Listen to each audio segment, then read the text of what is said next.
Hasta aquí el resumen que hemos preparado para este tercer programa especial navideño de la Dársena, de la entrevista que hicimos a Basilio Astúlez, el director de Leioa Cantica Corala, en noviembre del pasado año. Seguimos en la Dársena, en Radio Clásica, Radio Nacional de España.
Grande entre las grandes, Elvira de Hidalgo, la legendaria soprano española que coronó los principales templos de la ópera, se granjeó una carrera gloriosa como intérprete, antes de pasarle el testigo, a la que después se convertiría en la voz más emblemática de la lírica, María Callas.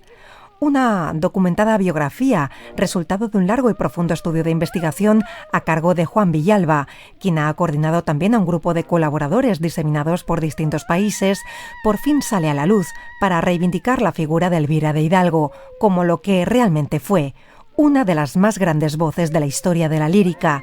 Más de 40 años después de su muerte, Elvira de Hidalgo asiste a su resurrección y difusión de su legado. Esta biografía hace por fin justicia a una de las mujeres más relevantes del siglo XX. El propio autor de la biografía, Juan Villalba, nos resume así las claves que definen la trascendencia de Elvira de Hidalgo. Desde luego yo creo que sí que es un acto de justicia.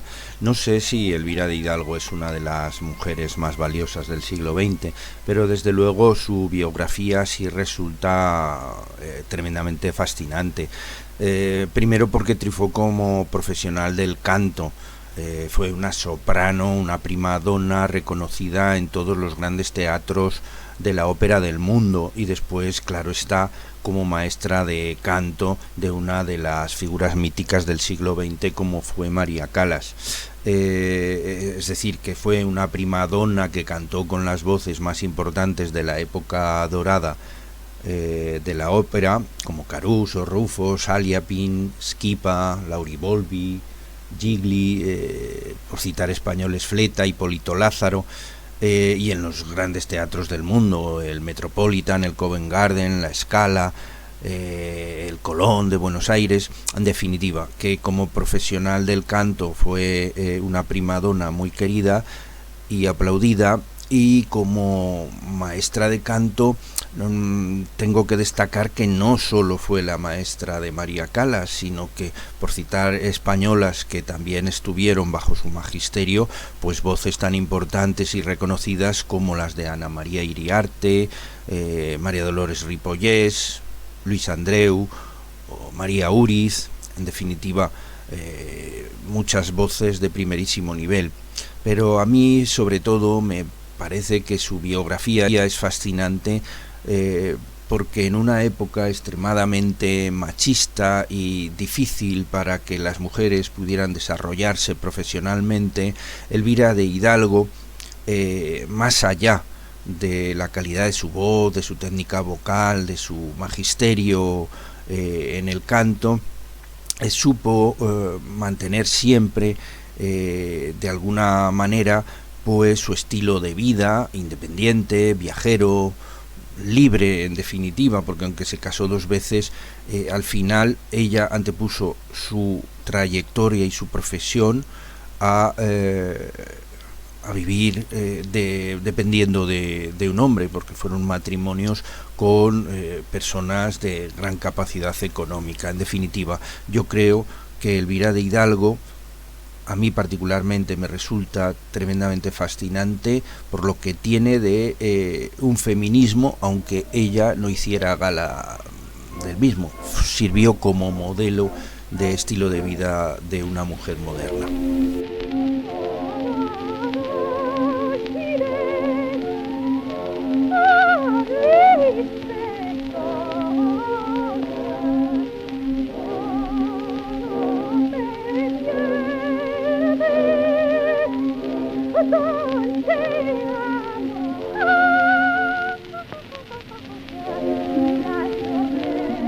Bajo el título Elvira de Hidalgo de primadona maestra de María Calas, el investigador Juan Villalba Sebastián profundiza en la biografía artística y personal de la soprano turolense, que se abrió paso con su voz a lo largo y ancho de los mejores teatros de Europa, Estados Unidos e Iberoamérica, compartiendo cartel y éxitos con cantantes míticos como Caruso, Fleta, Lázaro, Gili, Schipa, Lauri Volpi, Battistini o Chaliapin, entre otras tantas voces legendarias.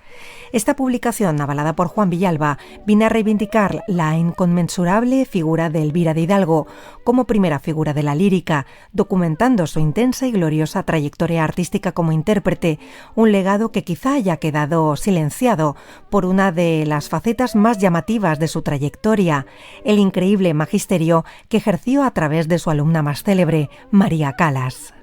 Efectivamente, la magnitud de su magisterio sobre ese mito que fue la Calas eclipsó prácticamente por completo lo que fue el reconocimiento de su trayectoria profesional como soprano lírica ligera. Y como ya hemos dicho, fue una trayectoria de primadona de primer nivel en un momento donde España y el mundo contaba con una nómina de sopranos de agilidad y líricas ligeras de mucha importancia. Como ya he dicho, ella se codeó, cantó en los escenarios más importantes de los teatros de la ópera de todo el mundo con las más grandes voces de la lírica de esta época dorada de la ópera. Solo baste con recordar que en 1916 el Teatro de la Scala la eligió para conmemorar el centenario de la composición del Barbero de Sevilla de Rossini, y fue ella la elegida para representar a Rosina. En Italia se la reconocía como el ruiseñor gentil de Hispania. También la apodaban la victoriosa por sus triunfos continuados en los diferentes teatros, tanto los de primer nivel como de segundo nivel. En Cuba también fue muy querida. En Gran Bretaña giró en 1924 con la London Symphony Orchestra, a la batuta el extraordinario director inglés Thomas Beham, que bueno, pues la reconocía también como una gran voz. El propio Chaliapin, de quien fue muy amigo, dijo de ella en diferentes, no en una, sino en varias entrevistas, que no había en el mundo una soprano igual en su papel de Rosina. De hecho, él la eligió para realizar una gira agotadora en el año 1926, que partió desde Canadá, desde Montreal, hasta prácticamente Cuba, recorriendo todas las grandes ciudades de Estados Unidos. Fueron más de 40 actuaciones en otras tantas grandes ciudades. En definitiva, fue una soprano de primerísimo nivel que, pues bueno, como hemos dicho, no se le había hecho justicia, pues no cuenta con ninguna biografía hasta la publicación de esta, y como mucho de su trayectoria se puede leer las 3 páginas, poco más o menos, que le dedica Martín de Sagarmínaga en su excelente diccionario de cantantes españoles. Así que es un acto de justicia el haber escrito una biografía para ella.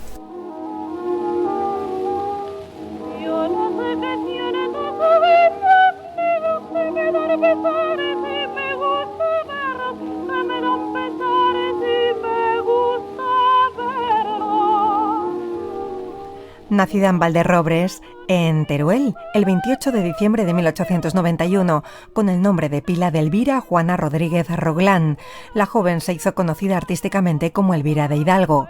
Era apenas una adolescente cuando ya se granjeó el mérito de ser valorada como una de las mejores intérpretes de la historia, abordando el papel de Rosina, protagonista del Barbero de Sevilla, de Rossini.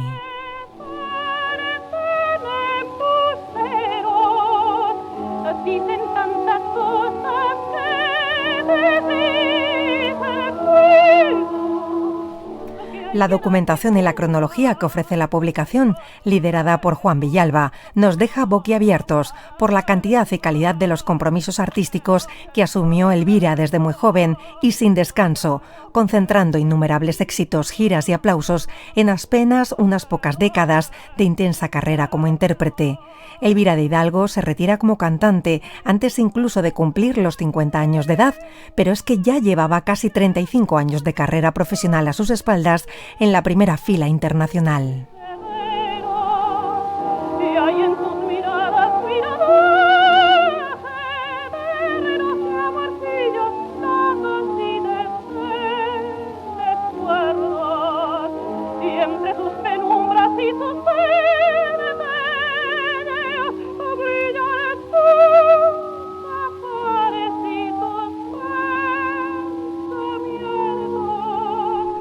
De hecho, tal y como nos ilustra Juan Villalba, Elvira de Hidalgo realiza sus primeras grabaciones en 1907, con poco más de 15 años. Con 16 triunfa en la difícil plaza del Teatro San Carlo de Nápoles, donde el público era capaz hasta de abuchear al mismísimo Caruso. Y con 17 años, Elvira de Hidalgo llega a asumir el primer gran hito de su carrera, debutando en el Metropolitan de Nueva York, siendo hasta ahora la soprano más joven que haya actuado en el Coliseo neoyorquino a lo largo de la historia. Juan Villalba, biógrafo de la célebre soprano española. Elvira de Hidalgo es un claro ejemplo de esfuerzo, tesón y decisión por mantener su carrera profesional por encima de todo. Claro está que también cierta suerte. Ella se forma en Barcelona con Conchita Bordalba como maestra, que es la que la introduce en el mundo de la ópera, entre bambalinas, ¿no? Y más tarde formará también con Melchor Vidal en Milán, y allí es donde entra en contacto con una figura muy importante que es Raúl Gunzburg, empresario que dirigió durante muchos años el Teatro de la Ópera de Montecarlo y también de París, que es uno de los primeros que confía en ella y la contratan, y luego entra también en contacto poco después con otro gran empresario, dramaturgo, crítico de música, pero sobre todo eso, un empresario operístico de primer nivel que estaba integrado dentro de la Sociedad Teatral Internacional, que ejercía una especie de monopolio sobre la ópera en Italia y podría decir que incluso en el mundo. Pues bien, Carlo de Ormeville se fija en ella y digamos que la mete en nómina dentro de esta sociedad, con lo cual le garantiza la presencia en los grandes teatros de Italia y también, porque los llevaban ellos, en todos los de Sudamérica. Luego, pues evidentemente ella hizo sus amistades, como hemos dicho ya, con Saliapin, que también fue empresario y giró y confiaba en ella, o con Battistini, que era un dios, este barítono era un dios para los teatros imperiales rusos y también la llevó con él en varias giras. En definitiva, la suerte también fue importante en su carrera.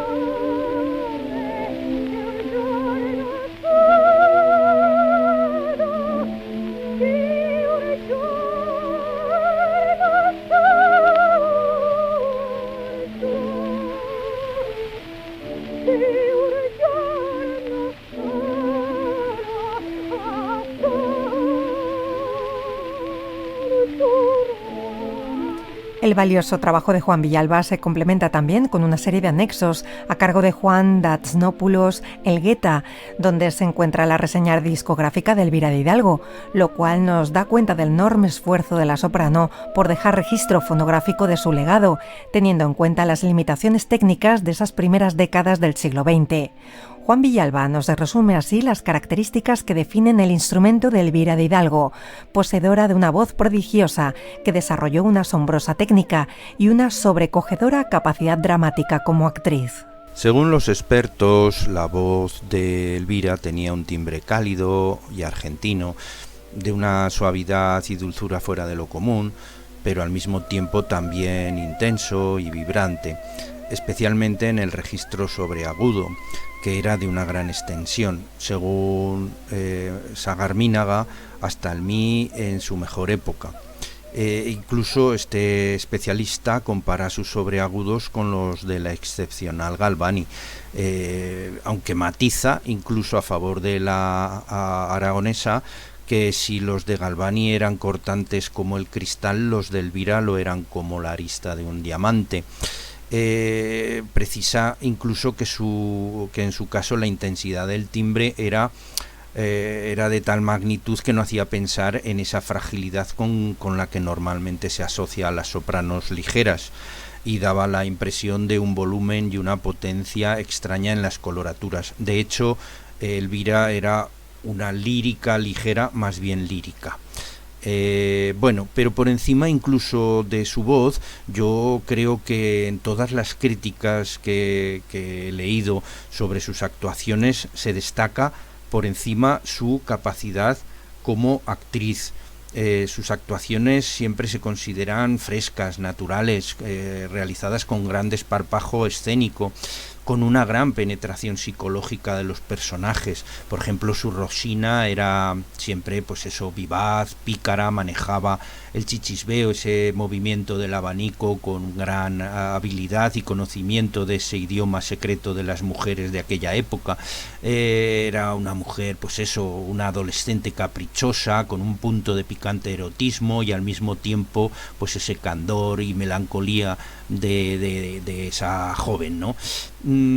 Todo esto lo transmitió a María Callas, quien siempre manifestó que su maestra le había enseñado la importancia del movimiento de las manos, la expresividad del rostro, en especial de los ojos, e incluso ella reconocía que cuando interpretas un papel has de mostrar cientos de matices durante la representación para transmitir las palabras que cantas, si es felicidad, alegría, infelicidad, pena, miedo, en definitiva, que es muy importante para Elvira y también para María Callas su interpretación escénica.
Desde un punto de vista personal, la documentación que corrobora Juan Villalba en su biografía parece ser que Elvira de Hidalgo se casó en 2 ocasiones, primero en 1915 con un noble italiano del cual enviudó muy pronto, y después en 1928 contrajo matrimonio con un empresario francés del cual se separó. Por lo visto, en ambas ocasiones, Elvira de Hidalgo se resistió a las presiones de sus parejas para que dejara su carrera artística en un segundo plano.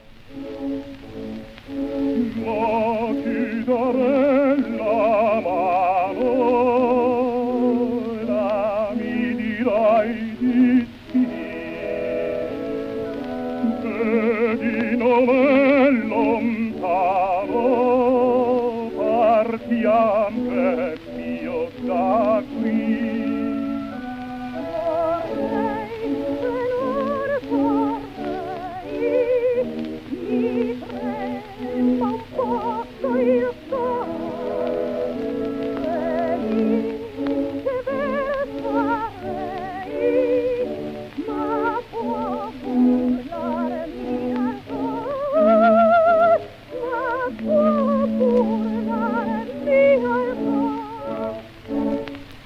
Elvira de Hidalgo siempre fue fiel a sí misma y a su vocación, hasta que llegó un momento en que su voz le pidió un cambio. Tras su prematura retirada de los escenarios operísticos, Elvira decide consagrarse a la pedagogía a partir del curso 1938-39. Elvira se instala como profesora en Atenas, donde parece ser que se enamora de un joven barítono griego, un alumno suyo con el que sufriría un gran desengaño. Así fue como Elvira se marchó a Turquía a finales de la década de los años 40 para difundir allí su magisterio, hasta que en 1959 regresa definitivamente a Milán para vivir cerca de su hermano Luis, quien se dedicaba a la moda. Allí ejerció como profesora en el Conservatorio de la Scala de Milán. Juan Villalba nos define así las cualidades de Elvira de Hidalgo como docente especializada en canto lírico. Según relatan sus alumnos, era una maestra muy cercana, transmitía tranquilidad y serenidad, los acompañaba en las vocalizaciones tocando al piano, aunque no era una gran pianista, y cuando pensaba que estaban listos para el siguiente paso, comenzaba a cantarles piezas cortas y a explicarles la psicología de los personajes. En esta fase contaba ya con la colaboración de un profesor de piano, pues ella solía cantar las piezas para que los alumnos la imitaran. Las lecciones se ajustaban siempre a cada uno de los alumnos y constaban de un programa diferente, escrito y decidido por ella, ajustado a las voces de cada uno de sus alumnos. Ella parece ser que les explicaba que todo lo que ella les enseñaba eran cosas que ella había aprendido pues de sus compañeros de reparto en las óperas, de Saliapin, de Rufo, de Caruso, Scotti, Schipa, Zenatello, e incluso pues de maestros compositores como Mascagni, Willy Ferrero. En definitiva, era una enseñanza la suya basada empíricamente en sus conocimientos adquiridos a lo largo de su vida.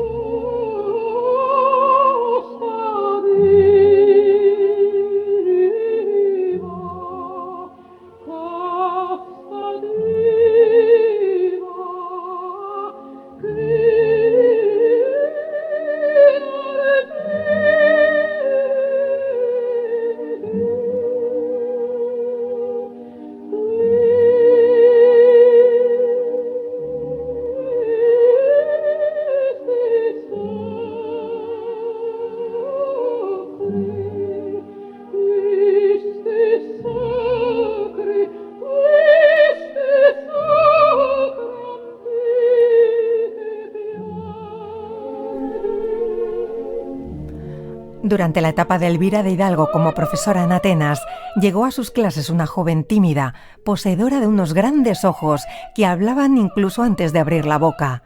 Y cuando la chica abría la boca, se vislumbraba un diamante en bruto que relucía de manera natural, esperando, eso sí, una técnica apropiada y sobre todo infinitas dosis de comprensión, de abrazos y de autoestima. Aquella adolescente norteamericana que regresaba a la Grecia de sus raíces familiares llegaría a ser la soprano más icónica de la historia, María Callas. Elvira de Hidalgo se encontró con una adolescente perpetuamente hambrienta y podíamos decir que incluso fea y romántica. Pero sí vio en ella que tenía una garganta prodigiosa, tenía coraje, una gran intuición teatral, era disciplinada y tenía una verdadera pasión por el canto. A la extensión de su voz, verdaderamente importante, casi 3 octavas, añadía un timbre provisto con sorprendentes cambios de color que la facultaban para asumir los más variados papeles, desde las sopranos lírico-ligeras, pasando por las dramáticas de agilidad e incluso mezzosoprano. De hecho, la primera maestra de canto de María, Madame Triviela, la estaba educando como mezzosoprano. Pero para llegar a a conseguir esta soprano sfogato, tenía que plegar esas cascadas de sonido, ese enorme torrente de voz que ella disparaba con toda su potencia. Para ello tuvo que recurrir a una disciplina musical que son las que imponen las partituras de los compositores belcantistas, y corregir también un cierto temblor en su voz que le venía desde siempre. El eje vertebrador, pues, del magisterio de Elvira se fundó en el repertorio belcantista, que aunque en esos momentos estaba pasado de moda, para ella significaba mucho más que un repertorio. Era un modo de entrenar la voz, trabajar la musculatura vocal y explorar las habilidades potenciales de la intérprete. Era, como hemos dicho, una especie de chaleco de fuerza. Junto con el trabajo de su voz, pues también le significó la importancia de la gestualidad y de la psicología de los personajes. No olvidemos que Elvira era amiga íntima de Saliapin, y que Saliapin había sido discípulo de Stanislavski. Y luego, pues bueno, también tuvo que trabajar esas carencias afectivas a las que hemos hecho referencia, su tendencia a engordar, puesto que comía compulsivamente todo lo que caía en sus manos, dulces, helados, en fin, y también incluso su mal gusto en el vestir. Elvira de Hidalgo le llegó a decir que una diva no ha de ser solo en el escenario, sino también fuera de ellos en todo momento, ¿no? De alguna manera fue su Pigmalión, como hemos dicho.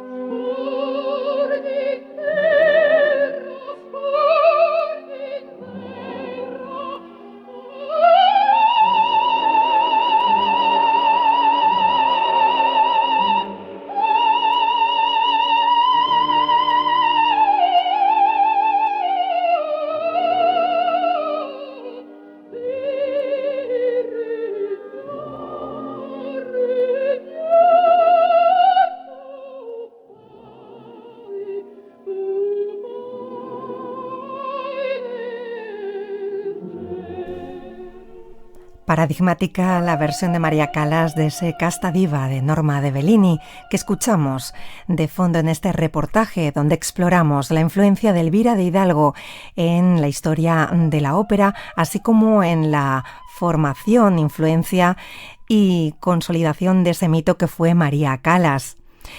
Elvira de Hidalgo se convirtió en su confidente y amiga, no solo en su profesora. Hasta tal punto dependía María Callas emocionalmente de su maestra que era capaz de llamarla por teléfono a altas horas de la madrugada desde el otro lado del Atlántico para vocalizar juntas antes de una función comprometida. Y por supuesto, su maestra, doña Elvira, también estaba dispuesta a tomar un avión de urgencia para ensayar con su discípula un papel nuevo antes de acometerlo en cualquier punto del mapa mundi que fuera necesario. De alguna manera fue su Pigmalión en lo artístico, pero además de maestra también fue su amiga, consejera, y casi o sin casi yo me atrevería a decir que fue una segunda madre. Pensemos que María Callas sufrió en su infancia y adolescencia carencias afectivas muy importantes. Recordemos que su madre dejó a su padre en Estados Unidos y regresó a Atenas con María Callas y su hermana buscando un futuro mejor, y que de alguna manera solo veía en María una máquina de hacer dinero. Entonces Elvira de Hidalgo poco a poco se fue convirtiendo en algo más que una maestra, en un paño de lágrimas, en su confidente. Al final eran grandes amigas, y me atrevería a decir, como he señalado, que casi sustituye a su madre. Esto lo demuestro en la segunda parte del libro que dedico a la relación de Elvira y de María Callas, donde analizo la correspondencia entre maestra y alumna, que pues vemos cómo comienza tratándola en las cartas con el respeto y la distancia con la que se trata a todo profesor, para poco a poco ir manifestando en los tratamientos esa proximidad y esa necesidad de afecto y comprensión. De hecho, en algún momento le dice cosas como: mi afecto por ti no tiene límites, María Callas, reconociendo esa proximidad en lo personal entre ellas. al final, incluso tras la muerte de María Callas, en su apartamento de París, sobre el piano estaba la foto dedicada de su maestra. En definitiva, Elvira de Hidalgo fue mucho más que una maestra.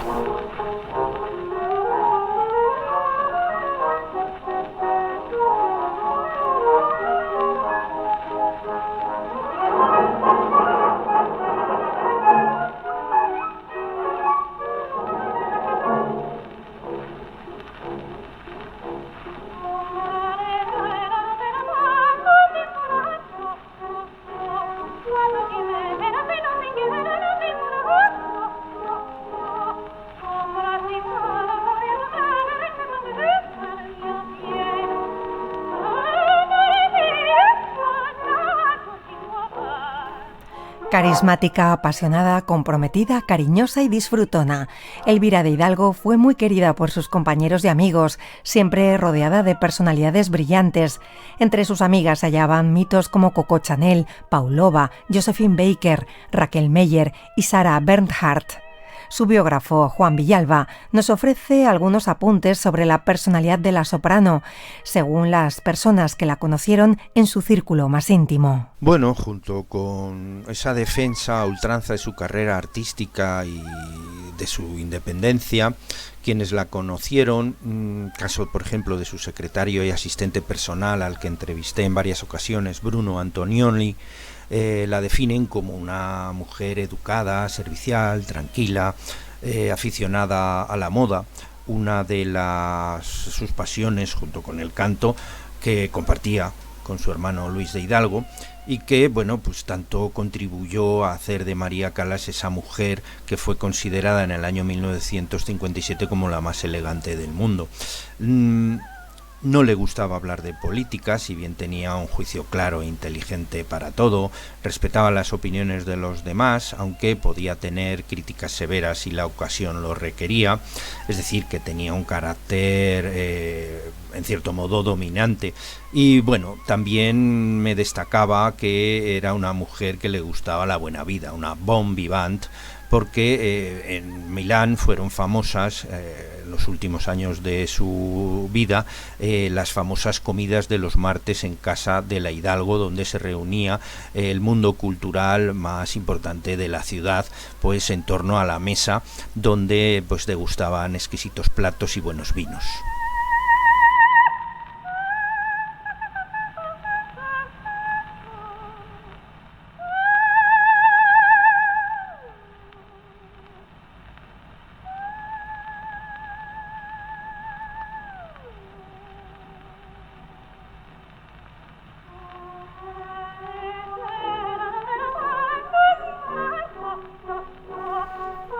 Pues brindemos en memoria de una gran artista, de una gran mujer, Elvira de Hidalgo, quien falleció con 88 años de edad el 21 de enero de 1980, solo 2 años y medio después de despedir a su querida alumna e hija espiritual María Callas. La Callas falleció en septiembre de 1977 con apenas 53 años, víctima de un infarto. Al parecer, Elvira sufrió tremendamente con la muerte de su querida María, así como en los años previos, al ver cómo su discípula se consumía por un tremendo desamor. Pero esa es otra historia. Hoy, la que nos ocupa es la de Elvira de Hidalgo, una biografía que por fin podemos conocer al detalle y comprender en toda su dimensión gracias al excelente trabajo de Juan Villalba para la editorial Fórcola. Elvira de Hidalgo, la soprano española, que debe pasar a la historia no solo por su crucial magisterio, sino por su contribución personal al misterio del arte, a través de una fascinante carrera interpretativa, que no en vano le valió el apodo de Elvira la Victoriosa.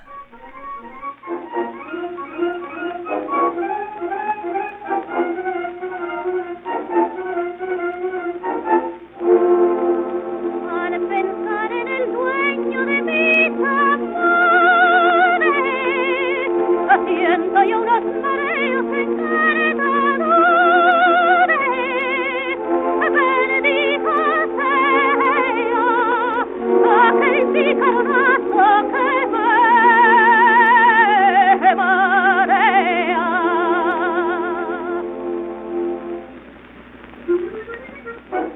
A mi novio le quiero porque roba corazones con su granizo salero, salero, salero. Porque roba corazones con su granizo salero. A mi novio yo le quiero porque roba corazones con su granizo salero, salero, salero. Él me tiene muy ufana porque hay muchas que le quieren y se quedan con las ganas, las ganas, las ganas. Porque muchas que le quieren y se quedan con las ganas. Ay, me tiene muy ufana porque muchas que le quieren y se quedan con las ganas, las ganas, las ganas. Y se quedan con las ganas. La preciosa yo nací y le quiero solamente, solamente para mí, ay, solamente para mí, ay. Besitos, besitos, amores, besitos que quitan las hojitas son azules, las hojitas son azules, las hojitas son azules.